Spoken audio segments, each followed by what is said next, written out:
LifeWave has the opportunity to create a new way of direct selling that maybe has not been thought of before. And this is with the emphasis on innovation, creating new technology, being a world leader in a specific area, and how that is going to perpetuate the industry and the opportunities moving forward. Welcome to Built to Last, a podcast from Direct Selling News, putting the spotlight on the best of the best companies in the channel. I'm Rob Sperry, and today we're featuring LifeWave, a company that's redefining wellness through innovative health technology backed by science. Joining me are two remarkable leaders, LifeWave founder and CEO David Schmidt and President Meredith Burkich. David is the inventor behind LifeWave's patented phototherapy technology and the visionary who launched the company in 2004.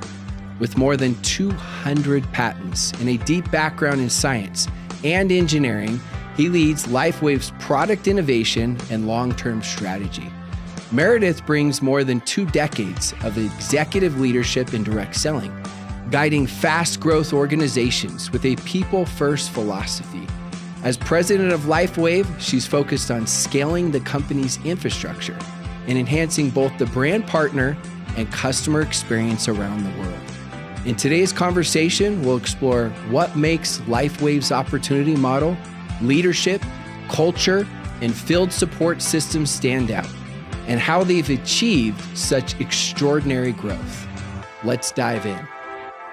All right, so to kick this podcast off, I would love to hear from the visionary, the inventor, the founder on a little bit of the background. I mean, the company got started in 2004, but how did this come about? Like, what was your vision that really built this and kept this going and obviously scaled it? We'll get into the scaling a little bit later.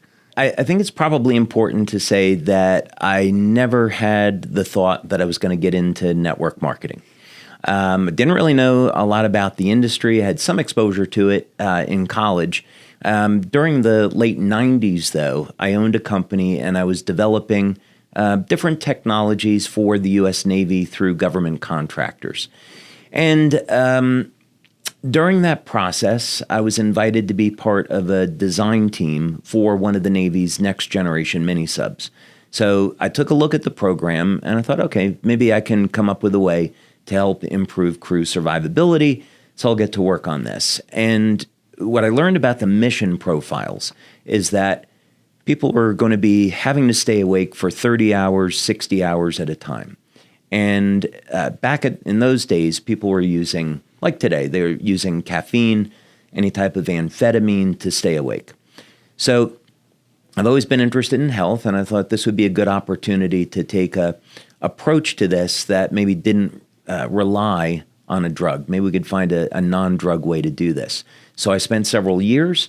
I came up with LifeWave as a technology. And then 9/11 hit.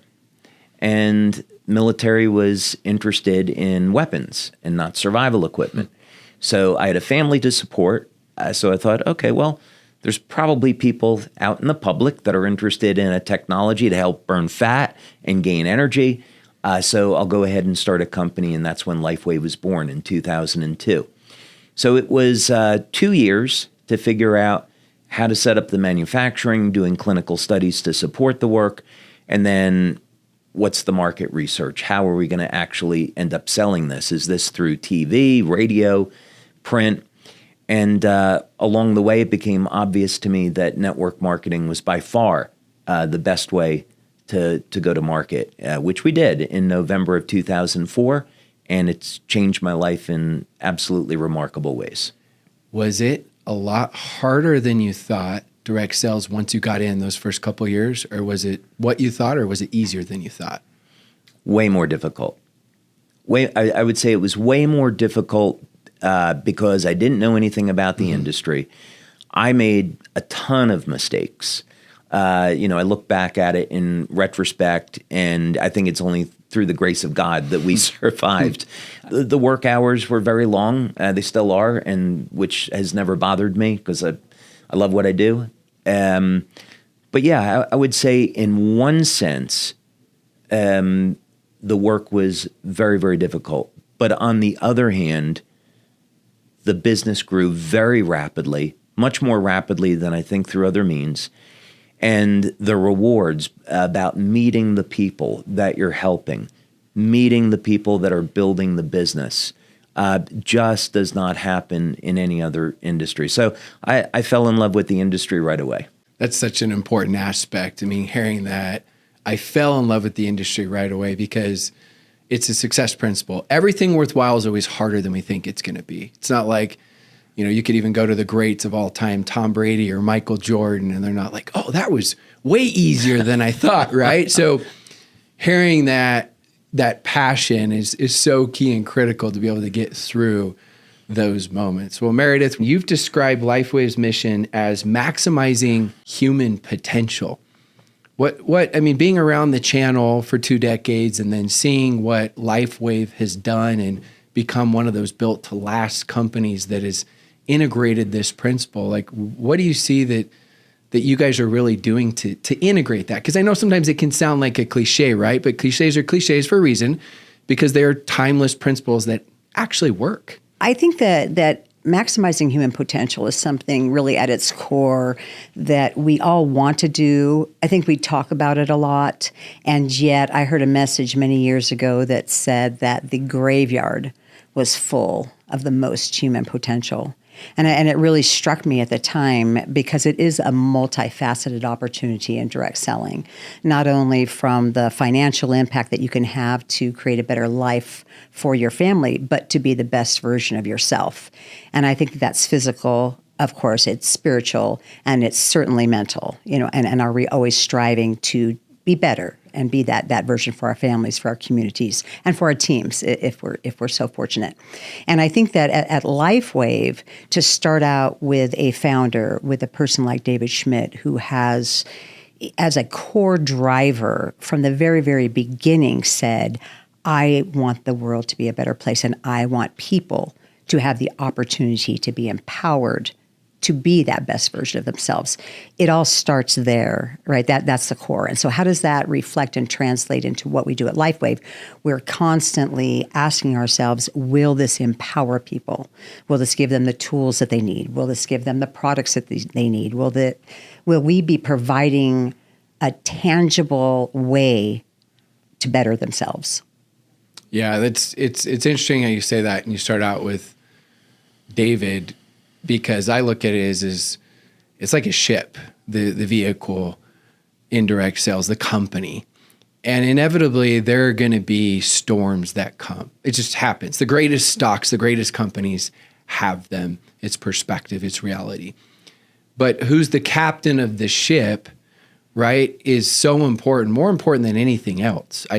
Trust me, I know you can't build a viable business without the products and the comp plan and the culture, but inevitably that starts with the captain of the ship. And then after that, of course, the captain's got to have, who are the other leaders, right? Like yourself. And then you're working with the other corporate leaders and the field leaders, because that's where it stems from, because it's not your typical transactional business. People, they're striving to be better human beings in this business. And so they're looking at, like, who are the people at the top? And we won't go through the companies, but you and I have both seen, I know we have experienced, David as well, right? We've seen companies where they had a lot of success, but because that wasn't there, the captain, in the end, it didn't matter how much they did in sales. And so that leads me to the next question, especially at the beginning. I mean, you guys went through your hard times. You briefly mentioned that.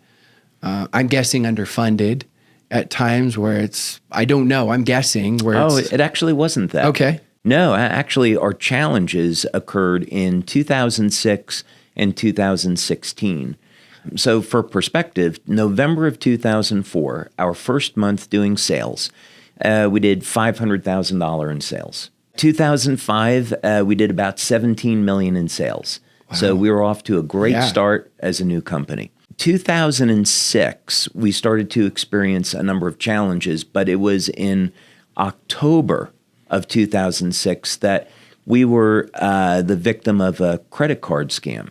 So we had somebody in Europe that was buying credit cards through Russia, They were placing fake orders. We had about $1 million or so worth of fake orders go through. We had paid commissions on it. And that was an unbelievable disruption in the business. And 2007, we went month by month. We lost about half of our distributors because of that. So we went month by month in 2007, not really knowing if we were going to make it. Did the leaders sense that as well? That you weren't maybe going to make it, or was that just more behind the scenes, kept private? The leaders certainly knew that the company was having its challenges. Yeah. They didn't know, I think, how bad it was. In just a week before Christmas, I emptied my bank account to make payroll. And so I went from some money in my bank account to not having anything, and then living off of credit cards during 2007.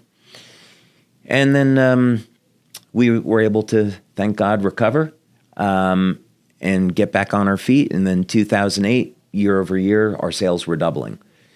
Then in 2016, we had integrated, we went from one platform to another for software.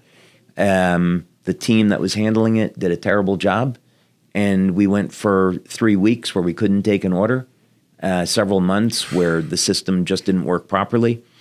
And again, we went back almost 10 years to the month. We went through another really terrible period. But I would say that if we hadn't gone through both of those problems, we wouldn't be where we are today. It absolutely made us a better company, as ironic as it is. Yeah, the ones that get through it, it's always right. The trials were the best things that happened if you can make it through. Now, obviously, we don't feel that way during those times, but I appreciate you sharing that. And that's one of the goals of Built to Last, is us sharing not just the highlights of all the great things we went through, but also the struggles and the challenges. Because I've heard that from multiple companies, but I don't see that publicly, where they had massive issues with merchant accounts and different things like that they had to go through, and you just don't know. Like, a lot of times that isn't shared, and so it's empowering, and I'm grateful to hear that as well. Like, the struggle is so important, because yes, your struggle is your story, your mess is your message, but when you overcome it, right, that's what makes it so powerful. So what would you say, Meredith, if you think of LifeWave, like the biggest thing that you guys have for a company that is built to last? Like, if you were to say the single most important thing, and I know that could be one of those answers that's so deep that depending on the day, it may be a different principle with that. But what would you say it is for LifeWave in particular? I think ongoing innovation is the key to that success that you're talking about, that sustainable future, that legacy build. And because David represents that innovation, because it really is an inventor at the helm here that is steering the direction of the company, it is much more important for us to have him in the front of the room, because the story that he tells and how he unveils the latest project, how he describes how it's going to change the world and make a difference in lives, really can only be delivered by the inventor himself. And that's why we can't get enough of David Schmidt on stage. And neither can our brand partners. They just want more David. And we're happy to make sure that we deliver that. So what would you say for you, like having a key to have a company that is going to be sustainable and be around? First, I would say an extraordinarily important part of why we've been successful is because of our leaders. And what's interesting is that over the years, like all of us, we've met many different types of people that get involved with the industry.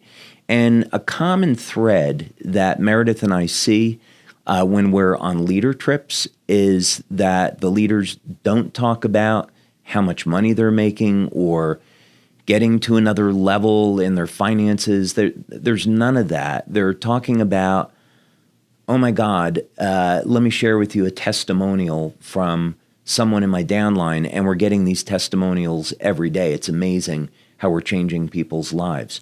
So the leaders, they're amazing people. They're focused on helping people, They see the vision of the company and where the company is going. They see our commitment to the business. So I'd say first and foremost, the leaders that we have are incredible. We're blessed to have them. Manufacturing has been a great strength of the company. We manufacture our products, and we haven't had a stock out. So we can today support a company doing over $2 billion US dollars in sales yearly. I started out of my home with a purely manual process. Then we subbed out to going to what I'd say is a semi-automated process. Then we had a piece of equipment retrofitted to make it automated, and today it's incredibly advanced. We use robotics, we use computerized vision detection systems, and it's very, very high speed. So the manufacturing has been an important part in being able to keep up with our growth and going through spikes in sales. The innovation, as Meredith said, is incredibly important, and it's something that I would recommend to any company in the channel, is that as we look at the trends of where things are going with AI and Amazon and online sales and where they've been, is that unless companies have a strategic edge, they may not survive, no matter how good the compensation plan is or their marketing. So I would definitely encourage owners to be thinking about investing in innovation, and our model of looking out what's going to be around 10, 20 years from now. How do we develop these technologies? How can we patent them, manufacture them? Those are all incredibly important decisions and actions. So at the end of the day, our brand partners know that they can only get our products through LifeWave, and we're completely committed to the channel.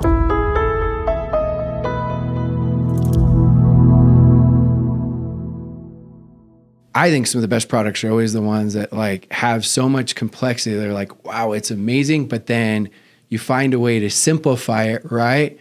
So oh yeah, I get it. You have your X39 patch, and we're talking a lot about innovation, and I'd love to learn more. Well, in terms of complexity, it's interesting you say that, because the patch on that level, as far as a technology, is a nanoscale organic array that's designed to be an optical filter. Using stereoisomers, they create a phenomenon known as circular polarization of light, and this allows the device to open up a communication channel between the device, the skin, and ultimately the receptors in the body. So it's technically complicated, but it's been simplified in such a way that anybody could use it, and takes 10 seconds to apply, and you get the benefits all day. But in simplistic terms, the LifeWave patch technology takes advantage of the fact that ultimately human beings are powered by light, which means if you can take any human, plant, animal cell, put it in a room that's completely dark. We use a device called a photomultiplier tube, and you can detect very minute photons. They're called biophotons because they're coming from living systems, coming off of those cells. And these pulses of light are so coherent, they resemble laser light. And the reason why all living systems have this light is that they initiate thousands of different biochemical reactions within the cell. So ultimately, as Robert Becker said in the late 60s, it's the electrical systems of the body that control the biochemistry. But here now, more refined today, we would really say it's the light that's emitted from the cells that controls the biochemistry. So the LifeWave patch is a form of phototherapy. We stimulate the skin with very low levels of light. This activates receptors in the cell. And on our first product, which is Energy Enhancer, it's going to upregulate what's called beta oxidation or fat burning. So you wear the energy patches, and we can analytically demonstrate through blood, urine, saliva testing, bioelectrical testing, that that's exactly what happens. A 23% increase in fat burning from applying Energy Enhancer. With X39, which is designed as a longevity product, we are activating receptors with light that turn on the peptide GHKCU, and that, of course, has phenomenal longevity benefits. You started doing research and then launched at the marketplace how long ago? I started the research on X39 in 2008. Wow. And this was long before doctors ever started using it. It had been discovered by Dr. Lauren Picard around 1970 or so. And Dr. Picard should win a Nobel Prize for this work because it's probably the most powerful peptide in the human body, which declines with age. That's responsible for resetting several thousand genes back to a more youthful state. We compare that to something like resveratrol, which resets two genes, the sirtuin genes, back to a more youthful state. Exercise, I know you like to exercise, so resistance training, that's going to reset about 78 genes back to a more youthful state. So when we consider we can apply light to the body in the form of a patch, and it doesn't really take any time, and it's going to reset thousands of genes, that's something well worth looking at. I mean, that right there, combined with it takes 10 seconds and it works. Right. Those last two sentences alone. But that goes with practicing what you preach, you're telling me how you want to have products that are working 10, 20 years from now. You got to be ahead of the curve. And that just shows that you actually were. It's not just like saying like, I hope, I want to, it shows that proof of concept. So here's one of the challenges that I see that you guys have navigated. So I want to hear how. I love these interviews because I'm genuinely always curious. I've seen both sides do things wrong, meaning I've seen where they're stuck just on one product and there's never any innovation. And then I've seen other companies where it's like they have something that works well, but they cause confusion because they don't have the hero product, or you don't even have to say product. It could be story and direction where multiple products can fit in that story, but they cause confusion. It's like learning, I relate it to corporate in the field where it's like they learn how to play basketball and they're like, basketball's great, guys, but guess what? We're going to go play baseball now. But it's amazing, this new thing. And then all of a sudden it's like, now we're going to play football. So how have you guys been able to do that with so much innovation, but keep that synergy and cohesiveness? First of all, the key to, I believe, the innovation success at LifeWave is it is never based on the Me Too concept. At LifeWave, it isn't about that. It's about David, divinely inspired, most of us believe, to see a need in society, to see something that needs to be done to improve the human condition from just observation and being curious and being interested and being passionate about people. And so once that's identified, the thought process that goes in is years down the road. And so again, we're not running around just trying to figure out how to grab the market share of this new thing. It's like, what is core to the human experience? What is a problem that needs to be solved? And I think that that's the type of innovation we do. I think that that's very, very helpful. And then the longevity of it is that by the time other companies see it and see, they've captured all this market share, we're going to rush about and try to Me Too ourselves right onto that. We're already well onto the next invention, years into the next invention. And so I think that creates this ability for us to scale in a way that other companies can't compete with. How do you guys decide when to move on to a new product category? Because there's innovation for the same category, but I know some, I don't know what's allowed to be shared, what's not, with what's in the works, but you guys have developed new categories as well as looking in new categories, right? Because I see some huge strengths and challenges, and it's like sometimes you're in momentum and it's like, let's not touch it. And other times like, no, let's be forward thinking. I think back to Tiger Woods when he just won the Masters, and he goes back and changes his golf swing and everyone thinks he's crazy. And then he goes on to win more and more and more. So I've seen it go both ways, and you guys have obviously made that work, but what goes into that? Like, I know it's innovation, I know it's forward thinking, but I'd love to hear. Well, it starts with benefits. And so when I'm working with our research team and thinking about what type of products do we want to develop, selfishly, I think about what is it that I'd like for myself, what type of products would I use, and hopefully those are going to be things other people are interested in. Like, for example, I don't want to age.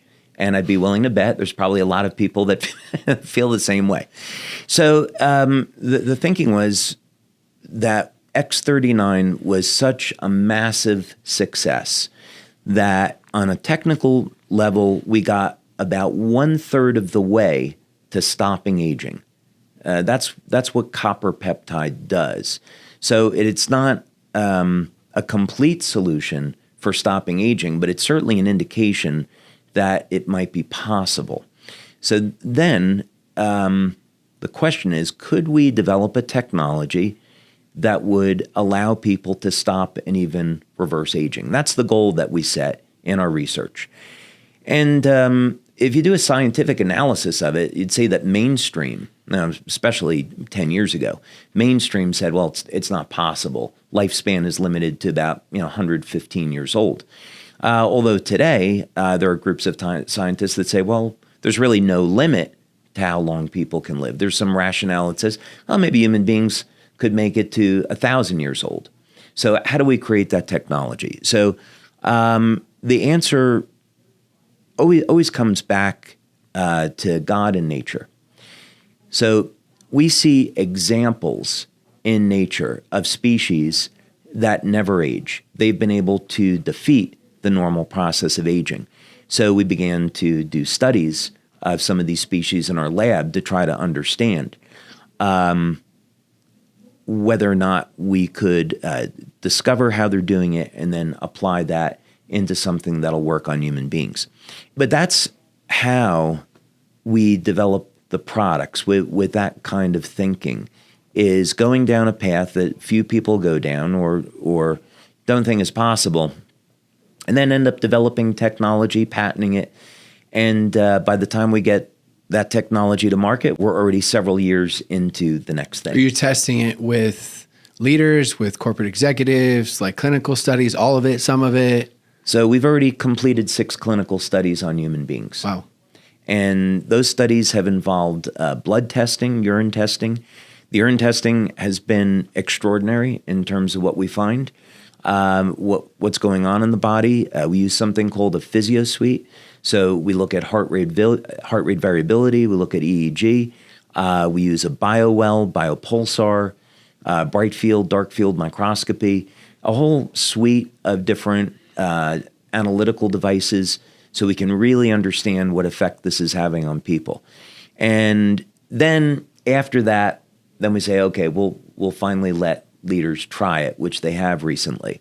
And the exciting thing about this technology is that it is the next generation of light therapy.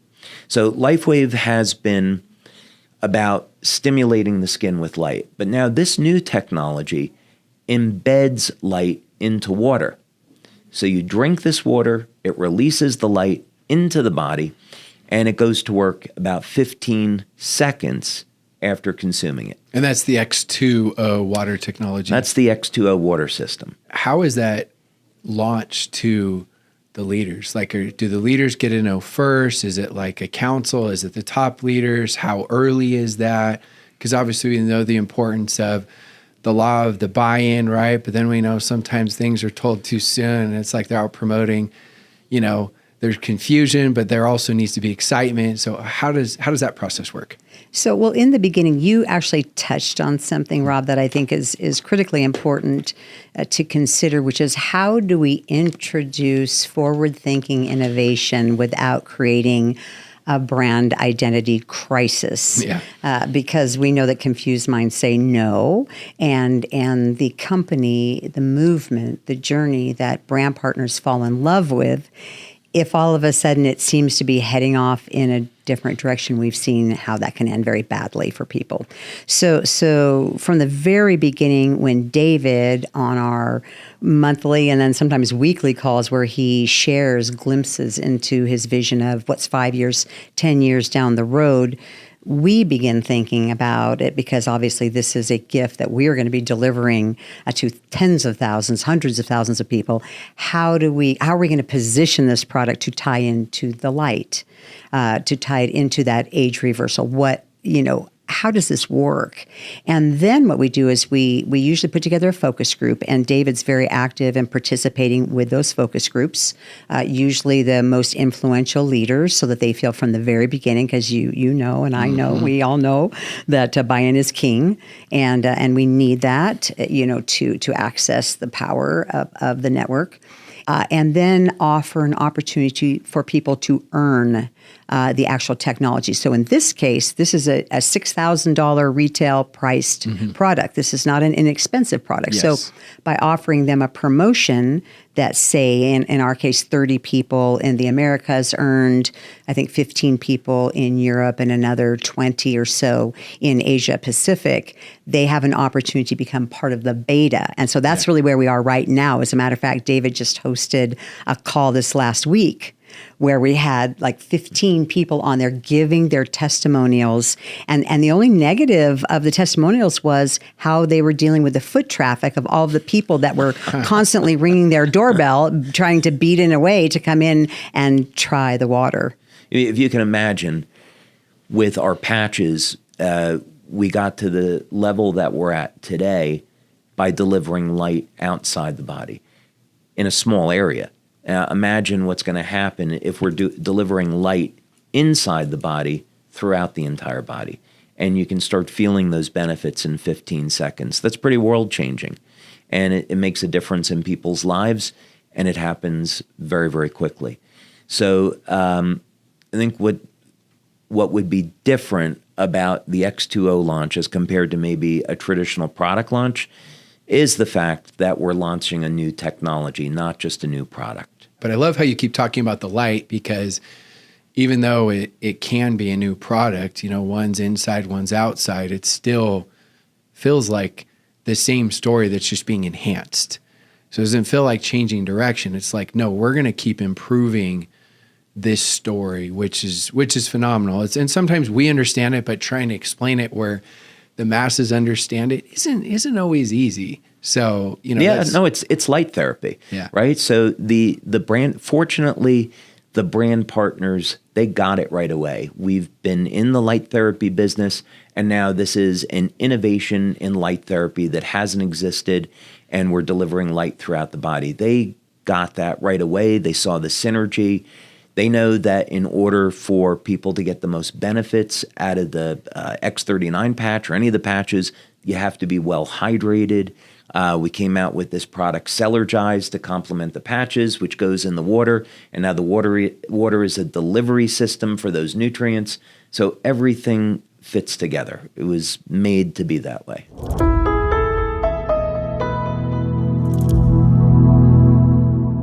I want to talk about the opportunity now, because going from, 2002 of this idea, 2004, let's launch this, to 2004, right? You go, yes, you have challenges, but it goes like really, really well, gets to 18 million. 2006, we've got the challenges. 2016, some more challenges, but that becomes a strength. And then all of a sudden, I'm looking here, 2018 to 2024, 30 times growth, win the Bravo Award for most year-over-year growth for the top 100 companies. What happened? I know that could be hours and hours, but what? That's not normal. And obviously there's a foundation built, but what happened? I had spent 10 years and invested $4.3 million into stem cell research. And this is, again, part of this forward thinking. And so when X39 was born, I began to think about and speak with our marketing team that we're not releasing another patch product. This is the third phase of release in our company. So I knew we needed to separate this for the opportunity from everything else we had done before to create a very specific dividing line. So the way that I positioned it with the marketing team was, think of Energy Enhancer, IceWave, Silent Nights, those products as being lifestyle products. That's what we started with. And then the second phase of the company was all about anti-aging. So now we're entering the third phase of the company, and this is all about stem cells and regeneration. And the timing happened to be just perfect. The closest comparison that we had was a stem cell injection. So if you wanted one stem cell injection, that was going to be between, let's say, $3,500 and $5,000 for a single injection, and about a third of the time it wouldn't work, and there was also risks associated with it. And our product, in contrast, for a brand partner was $100. And it's a product they could use every day, had no side effects, worked with the human body, and had benefits that, in fact, exceeded what you could see with stem cell injections. So from the perspective of the opportunity, the leaders started to see there was this enormous value proposition. So absolutely, that was a contributing factor. But one thing that we did, I think, really, really well, which could be a good, marketing lesson, is we didn't make it available for sale in the initial 6 months. What we did was we said, okay, first we're going to give samples to our leaders to use gratis. And then when we went to market in July of 2018, we said, if you want this product, you have to go out and sponsor, build the business, get a customer, and then we'll give you a free sample. And we started getting in a crazy number of testimonials. We built excitement. We were never selling the product, and sales were going up.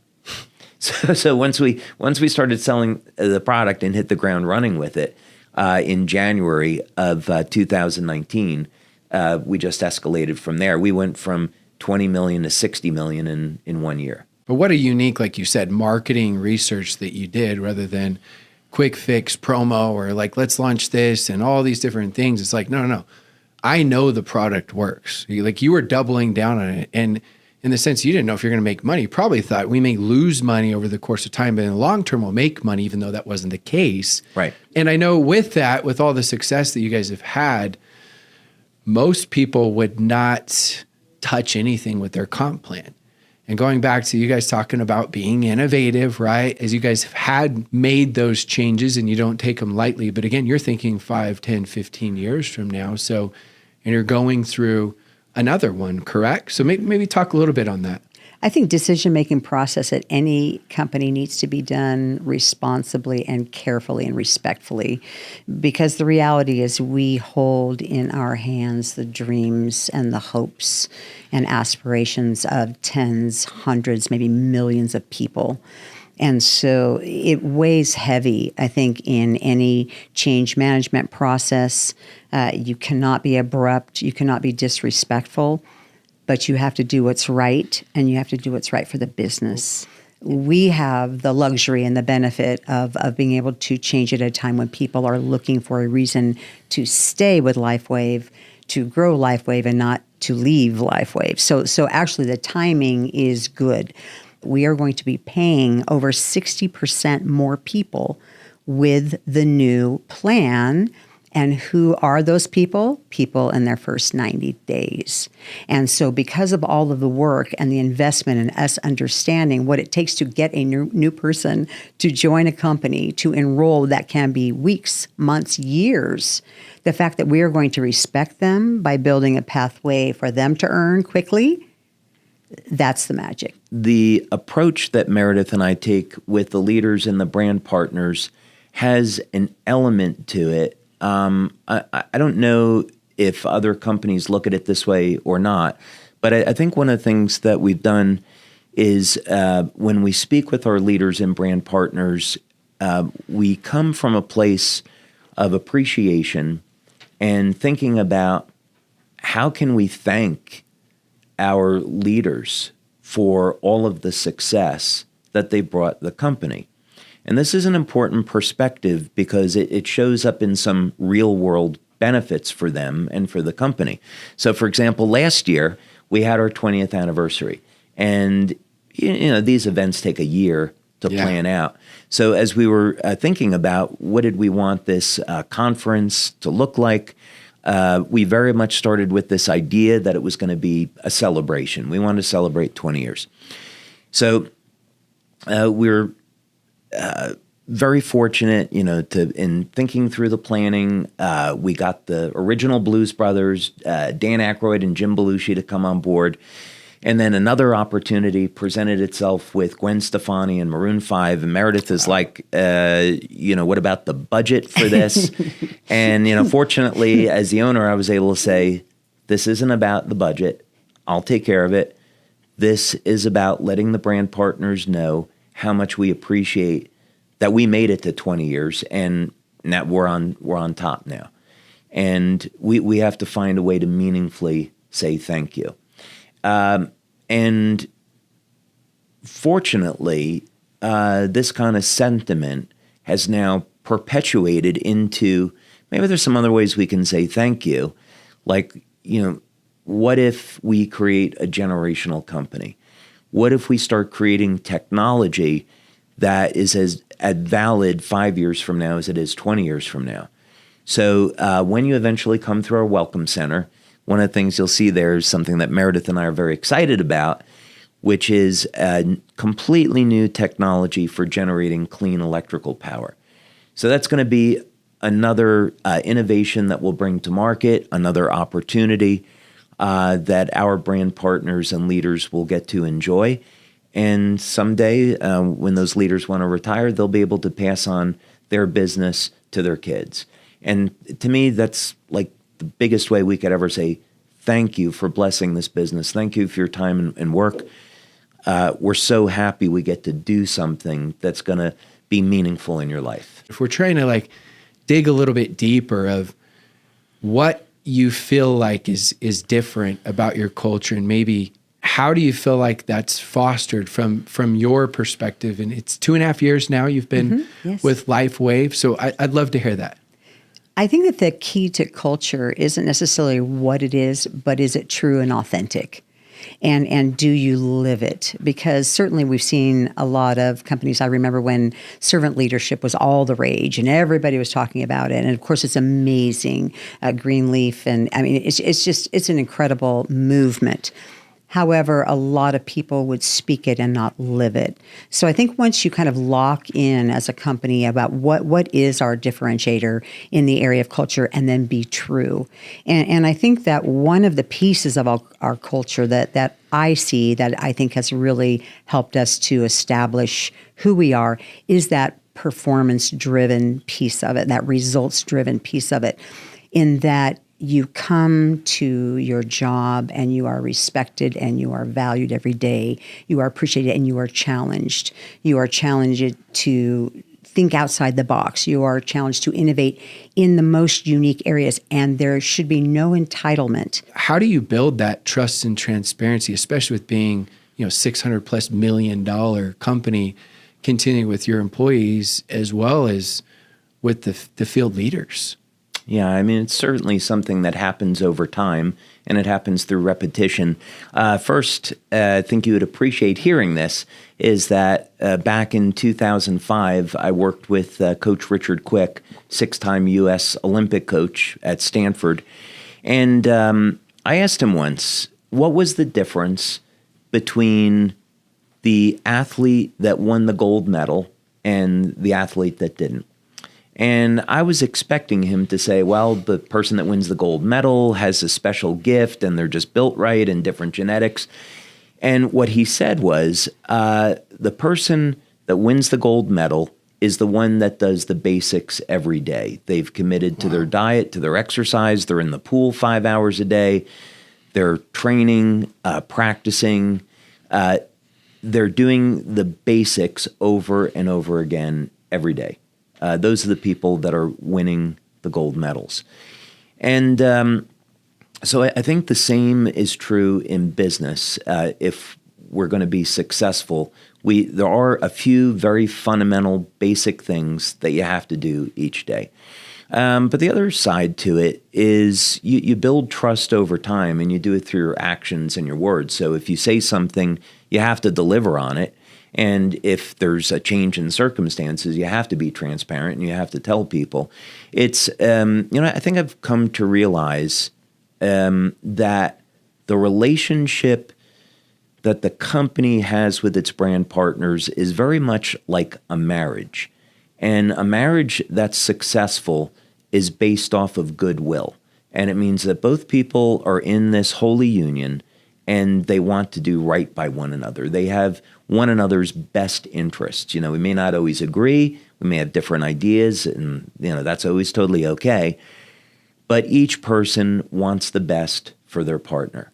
And so in networking, if the company wants what's best for the brand partners and the brand partners are going to protect the company, that is going to be something very special and it's going to have a lot of longevity. So I think one of the things that Meredith and I have done really well is that when we talk about making LifeWave a generational company, they're not words. We show them exactly how it is that we're going to do that, how we're going to accomplish it. We give them a plan. We give them a timeline. We show them technology. So they say, oh, okay, this is real. And we know because the company has delivered on its word over the past 20 years, we can know that this is the direction that they're going in. So we'll commit our time. So, as an owner in the business, I want to be respectful that we're not wasting people's time, that we're working together to build.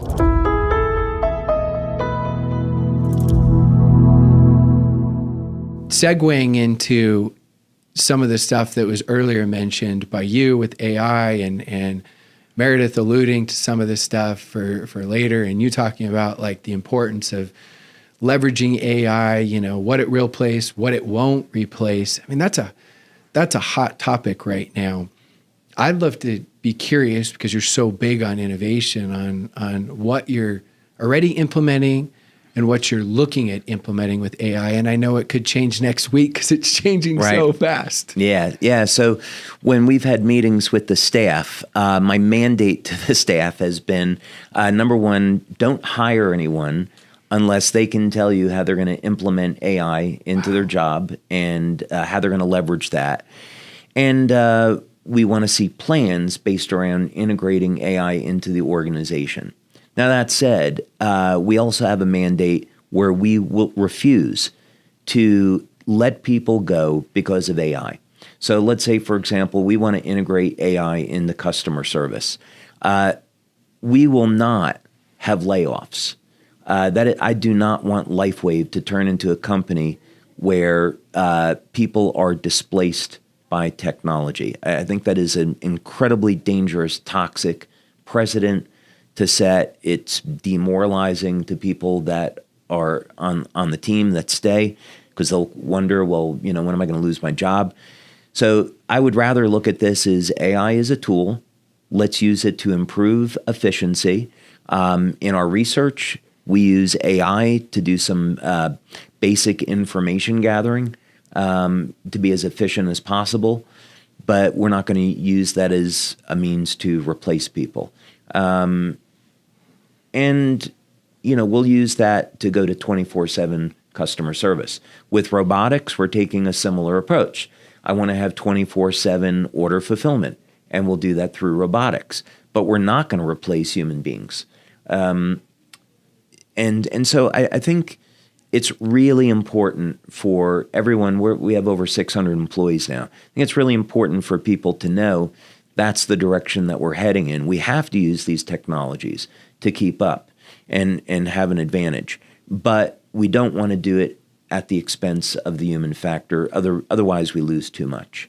It's a really good take, and that's really empowering with the communication. We're not looking to replace you. We're looking to enhance your role, and AI is part of that enhancement. I've looked at even my business, at first I'm like, oh, is this going to take away from a lot of things I do? It's made me 10x better. I feel like I got a battle buddy. I got an assistant, I've got like so much. So for me, like that's a constant thing. So I love that response. And I love the interview process as well, is asking like how they would actually use and implement it, because it is so important, and that's thinking ahead. Yeah, and in our industry, you can think about, okay, not every company, actually most companies are going to take the stance. IBM as an example, my roommate from college, who I'm still friends with, after 40 years of service to IBM, they laid him off, and he and 6,000 other people were laid off because of AI. So that's something that I saw in my personal life. And because other companies are going to take that route, people are going to need to be looking for work. And my opinion is that the direct selling industry is about to go through the biggest growth that it ever has been because of this phenomena. Companies will start using AI as a means to reduce costs. There'll be people that'll be out of work, unemployment will go up, and those people will need to supplement their income, and our industry will be one place where they can turn. So if we're adopting these technologies and using AI to make it easier for brand partners to operate a business and earn money, we're going to be so far ahead of everybody else. I love that vision. And going on with that vision for direct selling and the gig economy and how we evolve, Meredith, I'd love to hear just in general, first from direct selling, like, how do you see it evolving, then how it's evolved and how you see it evolving the next 5 to 10 years, and fit LifeWave into that as well, how you guys are implementing that? So how do we incorporate things like weekly pay and maybe even at some point daily pay for some? So how do we make it quick in their pocket? I think that that's really what we're all about here. So our compensation design team was looking at how do we reward, yes, immediately, quickly, and simply, but how then do we also balance that for the people that do look for that generational company? Yeah, and when you really break it down, if someone were to list out like their perfect dream job, it really is direct sales. When they say, well, sure, I want to have a great boss, I want to have a great culture, I want to have some time freedom, flexibility, right? Done wrong, I get it, can be your biggest nightmare if you feel like you don't have the right products and culture and all that, but done right, it's your greatest dream. So finishing with this question, what do you want the legacy to be for LifeWave? Like, you think 10, 20 years, and I know you think much beyond that. You think passing it on and what people are talking about 20, 30 years from now about LifeWave and what it's done, and for human beings, what it's done for direct sales, right? Being one of those built to last companies. Like, what is that? Because you've talked a lot about legacy, which I love. What is that vision? I kind of like superheroes.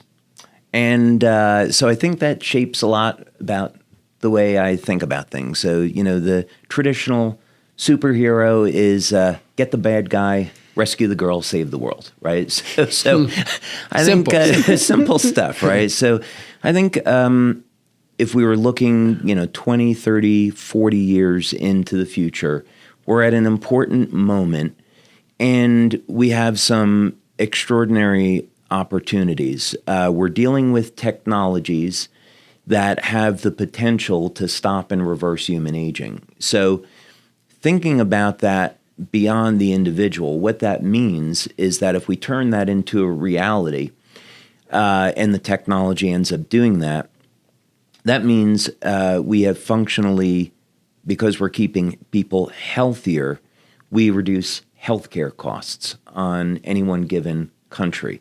And then that money that countries are saving can be turned around for humanitarian purposes. Let's take people that are homeless, to feed people, give them home. If we think about this on a very, very large level. So the technology has some very, very far-reaching consequences. It also means that when people are getting into their 60s, 70s, 80s, now, maybe they're functioning like someone in their 30s and 40s, and they're productive. They're no longer a burden on society. And that's also an enormous benefit. So that technology has the ability to change society in a very, very dramatic way.